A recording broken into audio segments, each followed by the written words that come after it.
Welcome to the Immanent Passages Rule Yourself radio series. These are the monthly musings. I wanted to get back into posting more regularly, but I kept stopping myself because I thought each post had to be one coherent post with everything tied together in a cohesive bow. Sometimes this will be a collection of disconnected tidbits, and sometimes it'll be themed. One of the reasons I started this channel was to stay connected with my family, even after I'm gone. I want to pass along my values and my hard won wisdom to the next generation. Rational recovery will always be the backbone of my journey toward self control. If you don't know what rational recovery is, please check out Virginia's story. It's the first chapter of Jack Trimpey's life changing book.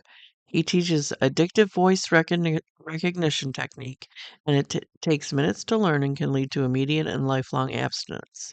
So, without further ado, this is what I've been thinking about this month. There's a hermetic principle that goes opposites are only different in degree. Healthy Gamer GG talks about this in relationship to Zen Buddhism. Opposites are the same in category. Take hot and cold. The category it measures is temperature. There's this idea in an anthropological concept called guilt, shame, fear spectrum of cultures. A culture can operate along the guilt innocence spectrum, the shame honor spectrum, and the fear power spectrum. I feel like the last one should be fear faith. The opposite of fear is faith. The object being measured is power. If you feel powerless, then there's fear. This cultural concept can be applied on a personal level too. The micro can be seen in the macro, as above, so below. The opposite of fear is faith, and the object being measured is power. If you feel powerless, then there is fear. There's a hidden truth that is nuanced in that seeming truth. The more you fear, the more you give away your power. If you believe good will triumph in the end, if you believe truth won't be suppressed forever, you stop short of letting fear destroy you.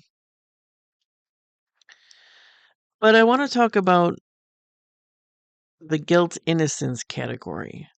As much as the church talks about forgiveness, they bank on guilt. The focus is on being a sinner. That's not the type of Christianity I subscribe to. I believe we're all children of God, a good God, and we are created in His image. Joyce Meyer says some Christians are trying to earn their salvation by feeling guilty. Being guilty can be used against you only if you are trying to lie about your innocence. If you are guilty, you are trying to hide something. If you can't be an open book, what you are hiding can be leveraged against you. You're subject to blackmail. You can be compromised. Guilty people don't stay free, like the founder said, because people with questionable character can always compel you to participate in further cover ups, and you become a tool for bad actors. There are things that bind you to guilt: the initial and continued act of harm, the unwillingness to come clean and be honest, and then finally, unforgiveness. The one you harmed can only truly forgive you after they have healed.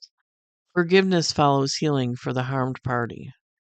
We are forgiven by God through Christ, but the last to forgive often is the offender.